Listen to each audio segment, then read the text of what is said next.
2021년 9월 23일 창조절 셋째 주간 추수감사절 한양대학교 모교 연합 체프를 시작하겠습니다. 찬송가 593장 아름다운 하늘과 1절 함께 찬송하겠습니다.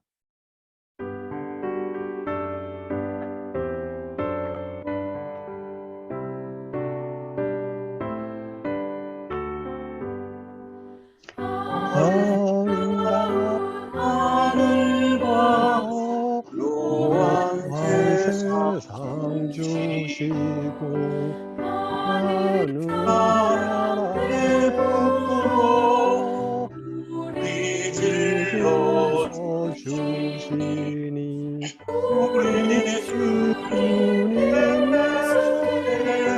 감사 찬송합니다.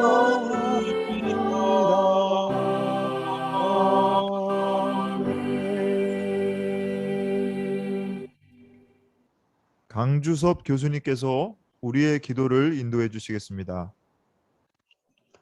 자, 모두 마음을 정리하시고 기도 올리겠습니다. 예수께서 이르시되 내가 곧 길이요 진리요 생명이니 나로 말미암지 않고는 아버지께로 올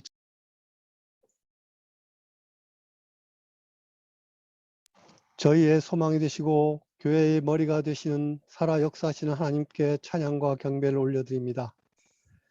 그동안 주님이 보호하심 속에서 살아가면서 지은 여러 허물들을 주님 앞에 내려오노니 용서하여 주십시오.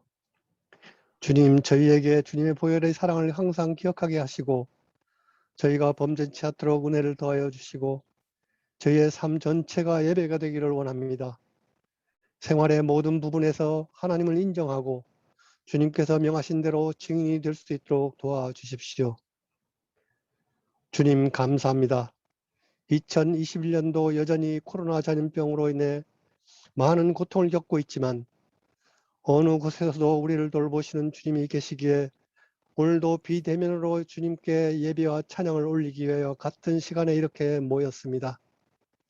이 시간도 같이 해주셔서 우리와 이웃 및 한양동산에서 2021년도 2학기를 보내고 있는 한양대학교 학생들과 모든 구성원들에게 축복을 내려주십시오.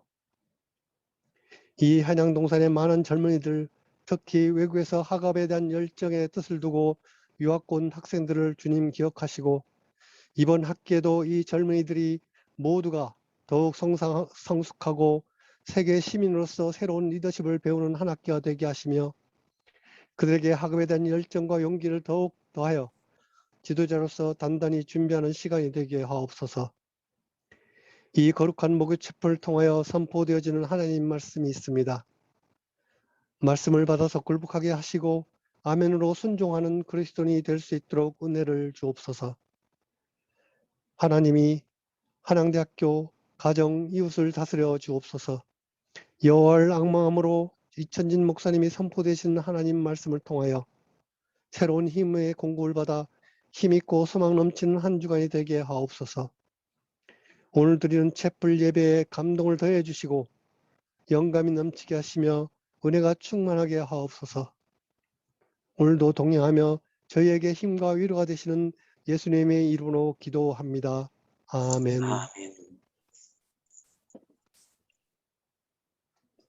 오늘 우리에게 주시는 하나님의 말씀을 봉독해 올려드리겠습니다. 신약성경 마태복음 14장 13절에서 21절의 말씀입니다. 예수께서 그 말을 들으시고 거기에서 배를 타고 따로 외딴 곳으로 물러가셨다. 이 소문이 퍼지니 무리가 여러 동네에서 몰려 나와서 걸어서 예수를 따라왔다. 예수께서 배에서 내려서 큰 무리를 보시고 그들을 불쌍히 여기시고 그들 가운데서 앓는 사람들을 고쳐주셨다. 저녁 때가 되니 제자들이 예수께 다가와서 말하였다. 여기는 빈들이고 날도 이미 저물었습니다. 그러니 무리를 헤쳐 보내어 제 각기 먹을 것을 사 먹게 마을로 보내시는 것이 좋겠습니다. 예수께서 그들에게 말씀하셨다. 그들이 물러갈 필요 없다. 너희가 그들에게 먹을 것을 주어라. 제자들이 예수께 말하였다. 우리에게 있는 것이라고는 빵 5개와 물고기 2마리밖에 없습니다. 이때에 예수께서 말씀하셨다. 그것들을 이리로 가져오너라. 그리고 예수께서는 무리를 풀밭에 앉게 하시고 나서 빵 5개와 물고기 2마리를 들고 하늘을 우러러 보시고 축복 기도를 드리신 다음에 떼어서 제자들에게 주시니 제자들이 이를 무리에게 나누어 주었다. 그들은 모두 배불리 먹었다. 남은 부스러기를 모으니 12광주리에 가득 찼다. 먹은 사람은 여자들과 어린아이들 외에 어른 남자만도 5천 명쯤 되었다. 복음서의 말씀입니다. 주님을 주님을 찬양합니다. 찬양합니다. 자, 이 시간 중창단의 저밭에 농부 나아가 특송으로 하나님께 영광 올려드리겠습니다.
아멘.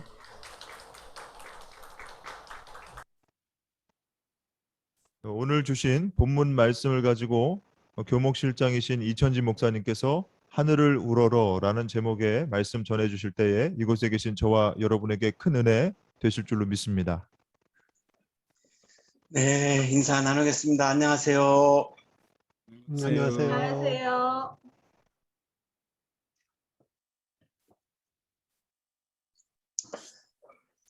빈센트 반 고흐는 1853년에 네덜란드에서 태어났습니다. 3대째 목사의 가정에서 태어났습니다. 할아버지가 이름이 같습니다. 빈센트인데 개신교 목사였고요. 아버지가 테오도르인데 역시 아버지도 개신교 목사였습니다. 이 고흐도 꿈이 목사가 되는 것이었습니다. 나영환 교수의 설명입니다. 반고흐의 소명은 복음을 전하는 것이다. 그러한 소명이 인생 전반부에는 성직자로서 후반부에는 화가로서 표현된 것뿐이다. 예수 그리스도께서 가난한 자를 위해 헌신하셨듯이 자신도 예수를 통해 사회적인 약자를 섬기고자 하였다. 고흐가 성마가 교회 목사에게 보낸 편지에도 자신의 삶의 목표는, 인생의 목표는 복음을 전하는 것이라고 이렇게 밝히고 있습니다. 저의 목표는 교회에서 복음을 전하는 것입니다. 내가 이 일을 지원하는 가장 큰 이유는 내 안에 교회를 향한 사랑이 있기 때문입니다. 그 사랑은 내 안에서 늘 꿈틀거립니다. 목사가 되고 싶었던 고흐는 감리교 목사인 존스가 운영하는 학교의 교사가 되어서 학생들에게 설교를 하기도 했습니다. 그 설교문이 지금도 남아 있는데요. 1807년 3월 23일에 고흐가 굉장히 수입이 없었습니다. 살아있을 때 그림을 판 게 한 점밖에 없습니다. 수입이 평생 없었기 때문에 너무나 가난했고 동생 테오가 후원자였죠. 테오의 후원을 받아서 그림 그리는 화가의 삶을 살았는데 동생 테오에게 보낸 편지입니다. 내가 간절히 바라는 것은 아버지와 할아버지의 영이 내 위에 머물러 나로 하여금 목회자가 되게 하는 것이야. 줄곧 목사가 되는 것을 꿈꾸었던 것이죠. 목사가 되려면 이제 신학교에 입학을 해야 되는데 신학교에 입학하려면 고전어 시험을 통과해야 합니다. 그래서 이 라틴어 시험은 어느 정도 준비가 잘 됐었고, 근데 헬라어의 벽을 넘지를 못했습니다.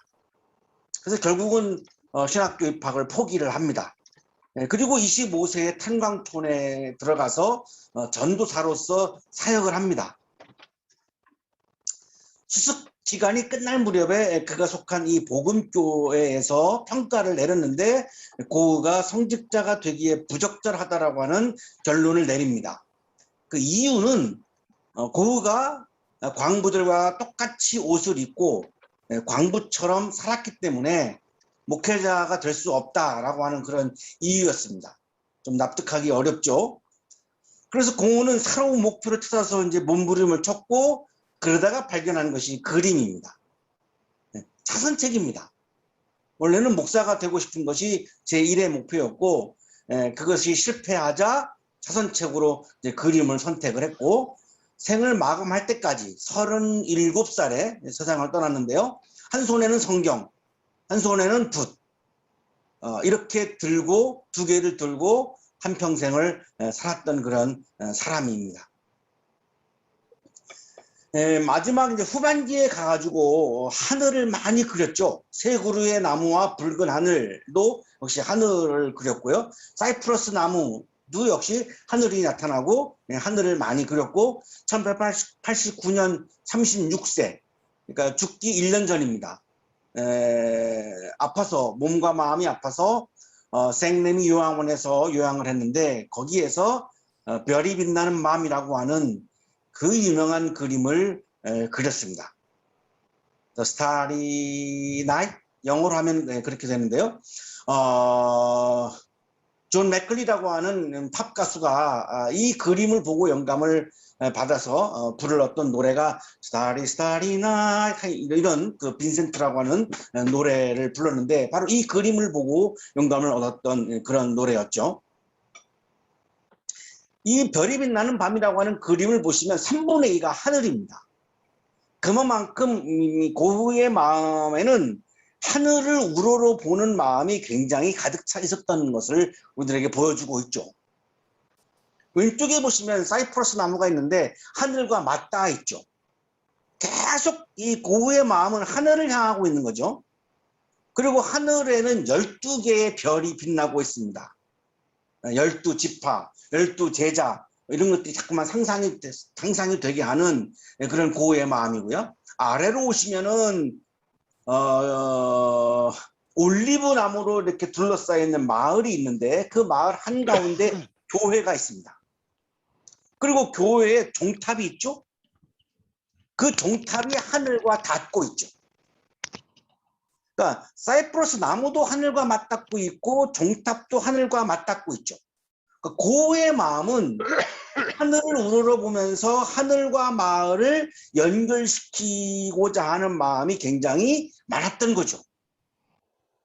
하늘과 이 세상을 연결시키는 그런 복음자, 전도자의 삶을 살아가고 싶은 마음이 많았던 거예요. 그래서 죽음을 한 해 앞두고 몸과 마음과 정신적으로 다 아픈 가운데서도 지금 이런 하늘을 중심으로 한 이런 지금 그림을 그렸던 겁니다.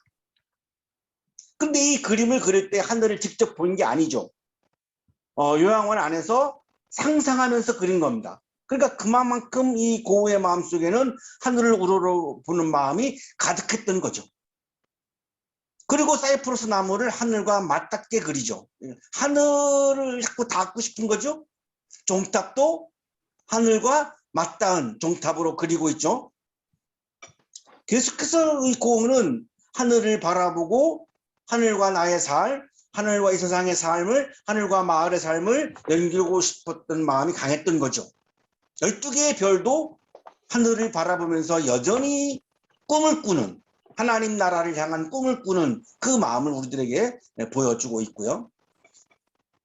오늘의 성서 본문 마태복음 14장은 예수님께서 위기의 상황을 맞이했고 그 위기의 상황에서 어떻게 하셨는가를 보여주고 있는 말씀인데 그 위기의 상황에서 예수님이 하신 것은 하늘을 바라보셨습니다. 하늘을 바라보시고 무엇을 했는가가 중요한데요. 하늘을 바라보면서 하나님을 바라보면서 위기의 상황에서 하나님께 감사를 드렸다라고 하는 것이 오늘 본문의 핵심입니다. 예수께서 그 말을 들으시고 거기에서 배를 타고 따로 외딴 곳으로 물러가셨다. 이렇게 오늘 본문이 시작하는데요. 그 말을 들으셨다가 어떤 말을 들으신 건지가 궁금해지죠. 이 앞으로 이제 가서 이제 확인해 봐야 하는 내용인데요. 주 30년경 이스라엘의 갈릴리 지역에 30대 초반에 청년인 예수님에 살았고 그 예수님의 마음은 하나님께서 다스리시는 하나님의 나라를 향한 마음이 가득했습니다. 그 이유는 그 당시 유대는 로마의 식민지였고 로마의 황제가 2대 황제인 티베리우스였습니다. 그러니까 유대인들은 로마 황제의 노예로 살았죠. 황제가 다스리는 로마의 나라에서 노예로 살았어요. 그래서 예수님의 마음은 하나님이 다스리시는 하나님의 나라를 향한 마음이 간절했던 거죠. 이때 로마 황제로부터 위탁을 받아서 갈릴리 지역을 다스렸던 분봉왕이 헤롯 안티파스입니다.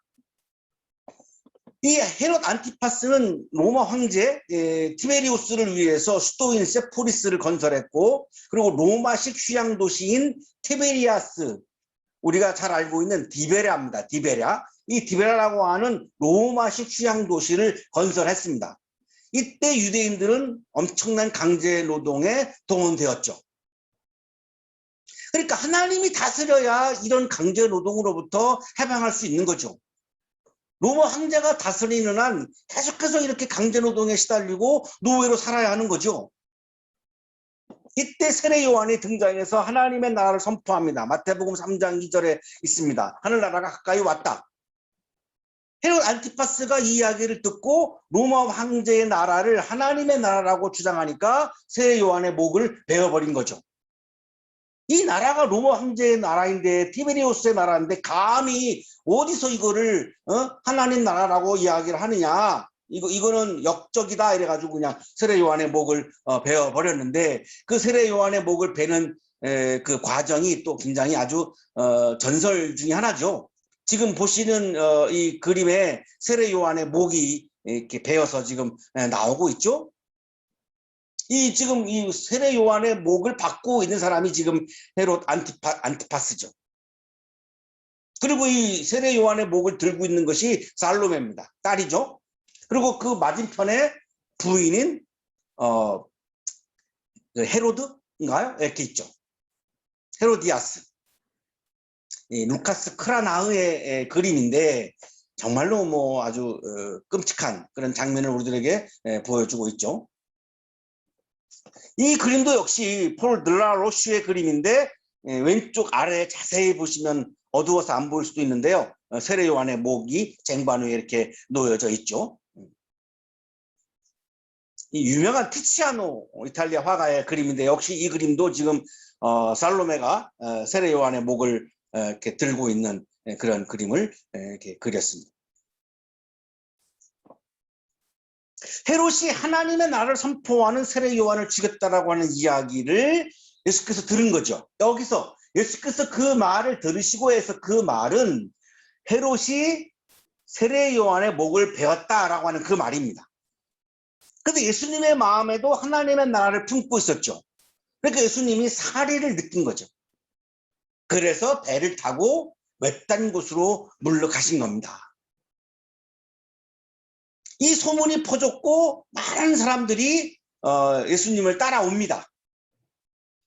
그러니까 예수님이 배에서 내려가지고 이 많은 사람들을 보시면서 불쌍히 여기십니다. 헬라어 성서의 에스플랑크니스테 컴패션을 말하는 거죠. 동정심을 가진 거죠. 이 사람을 향한 예수님의 마음을 우리들에게 보여주는데요. 사람을 향한 예수님의 마음은 동정심이었습니다. 정죄하는 마음이 아니었습니다. 판단하고 정죄하고 미워하고 혐오하고 이런 마음이 아니었습니다. 사람을 향한 예수님의 마음은 동정심이었습니다. 일부 그리스도인들이 일부 특정한 사람들을 향해서 혐오하고 막 정죄하는 마음을 갖고 그거를 노골적으로 표현하기도 하는데요. 예수님은 그렇게 하시지 않았어요. 예수님의 마음은 사람을 향해서 동정심을 가졌지 이렇게 혐오하고 정죄하는 마음을 갖지 않았어요. 동정심을 가졌기 때문에 몸이 아픈 사람들을 고쳐주셨죠. 혐오했더라면 만지지도 않겠죠. 쳐다보지도 않겠죠. 동정심을 가졌기 때문에 고쳐주신 겁니다. 저녁 때가 되었고 제자들이 예수님께 말합니다. 여기는 빈들이고 날도 저물었습니다. 제각기 먹을 것 사 먹게 마을로 보내시는 것이 좋겠습니다. 굉장히 합리적인 생각이죠. 상식적인 생각이죠. 식사 시간이 되었으니 5천 명이 어떻게 밥을 먹겠습니까? 각자 마을에 가서 먹고 오게 합시다. 아주 이성적인 합리적인 그런 생각이죠. 우리의 생각도 아마 이 제자들의 생각과 아마 비슷할 거라고 생각을 해요. 자, 그런데 예수님의 마음은 동정심이죠.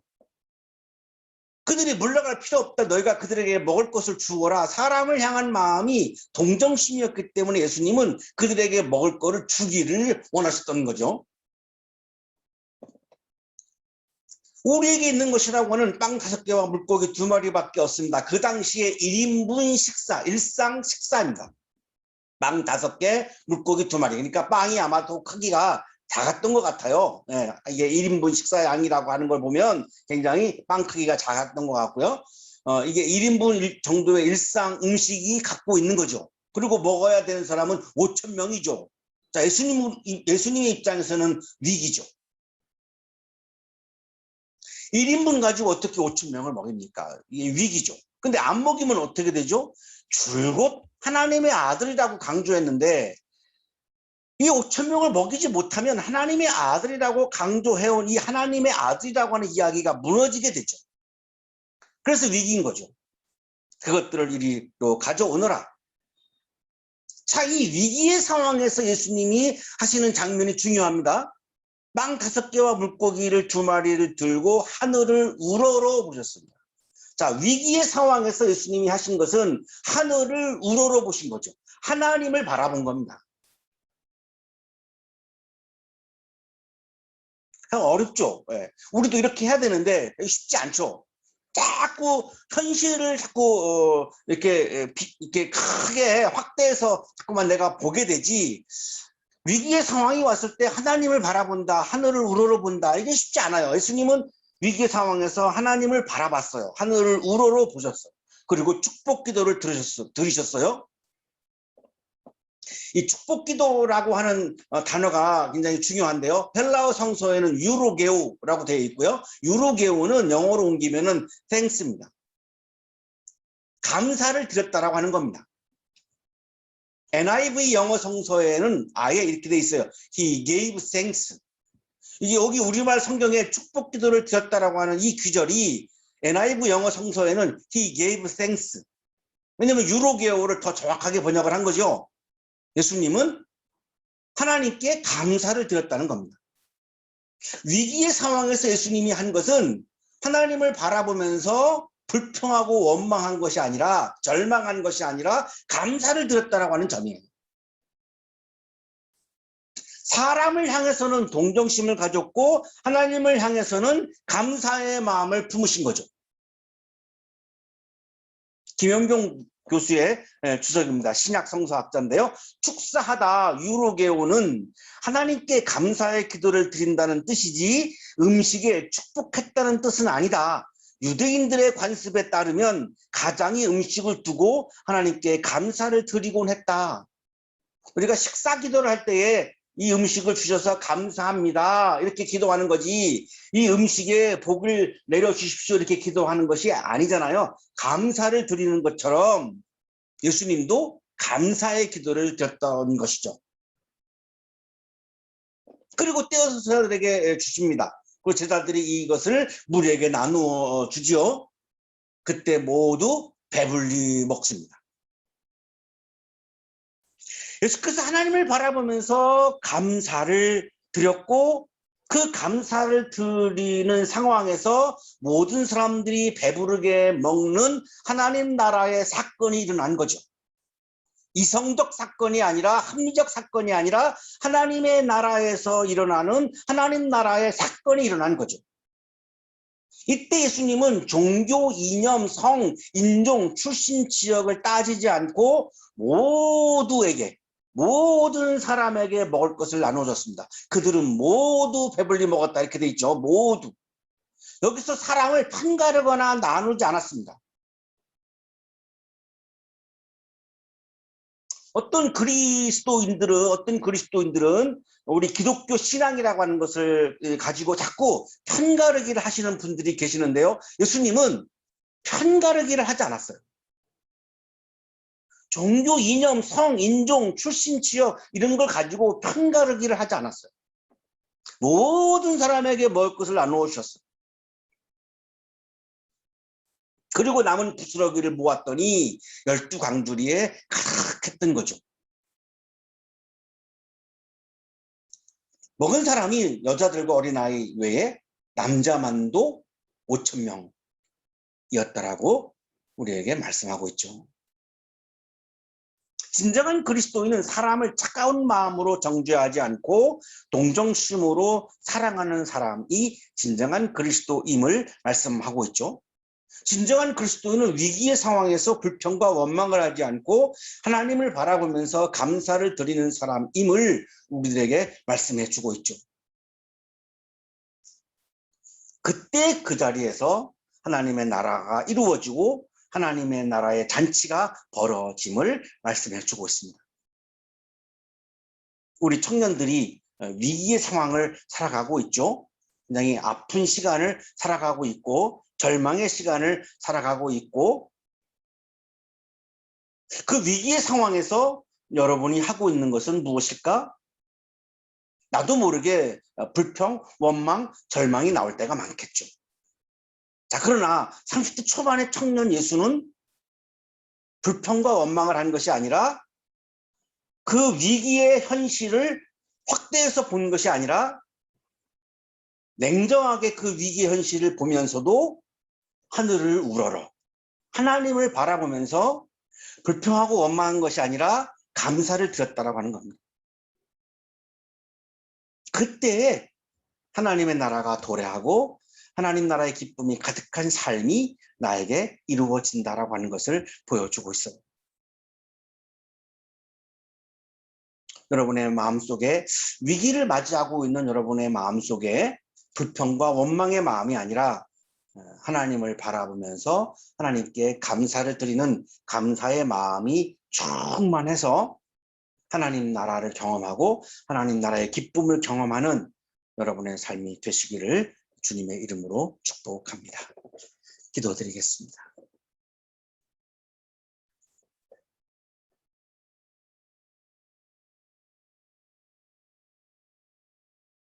거룩하신 주님, 오늘도 하루의 삶을 우리에게 허락해 주셨습니다. 현실의 삶이 우리를 힘들게 하기도 하고 절망하게 하기도 합니다.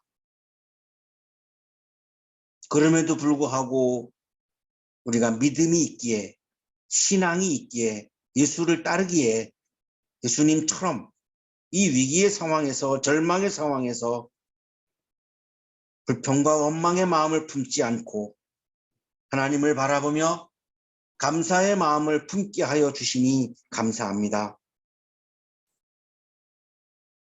감사의 마음을 품을 때 하나님의 나라를 경험하고 하나님 나라의 기쁨을 경험할 것을 또한 믿습니다. 오늘 이 시간 우리들에게 감사의 마음을 부어주시는 주님의 은혜에 감사하여 그 감사의 마음을 예물에 담아 드리오니 기쁘게 받아주시고 예물을 드리는 손길 위에 크신 은혜를 부어 주옵소서. 예수 그리스도의 이름으로 기도하옵나이다. 아멘. 공동체 소식을 알려드리겠습니다. 오늘은 창조절 셋째 주간 추수감사절로 예배를 드렸습니다. 우리 대학교에는 추석이 있는 주간에 이제 추수감사절로 지키고 있습니다. 또 오늘은 낮과 밤의 길이가 같아지는 추분인데요. 추분이 지나면 우레소리도 멈추고 벌레가 숨는다는 속담이 있습니다. 일교차가 크고 선선한 날이 계속 이어지고 있는데 여기 계신 여러분 모두 건강관리에 만전을 기하시기 바랍니다. 계속해서 코로나로 인해서 예배는 줌으로 체프를 드리고 있습니다. 해당 링크를 당일날 또 전날 저희가 단체 카톡방에 전송해 드리고 있습니다. 이제 이천지 목사님께서 축도해 주심으로 목요 연합 채플 창조절 셋째 주간 추수감사절 예배를 마치도록 하겠습니다. 이제는 우리에게 하나밖에 없는 피와 살까지 아낌없이 사랑으로 나누어 주시는 예수 그리스도의 은혜와 오늘도 우리에게 말씀을 주시는 하나님의 사랑하심과 생명의 기운을 주시는 성령의 역사하심이 하나님께서 부어주시는 감사의 마음을 우리의 마음에 채우고 세상을 향하여 힘차게 나아가는 우리 모든 한양 가족들의 삶 속에 지금부터 영원토록 함께 하시기를 간절히 축원하옵나이다. 아멘.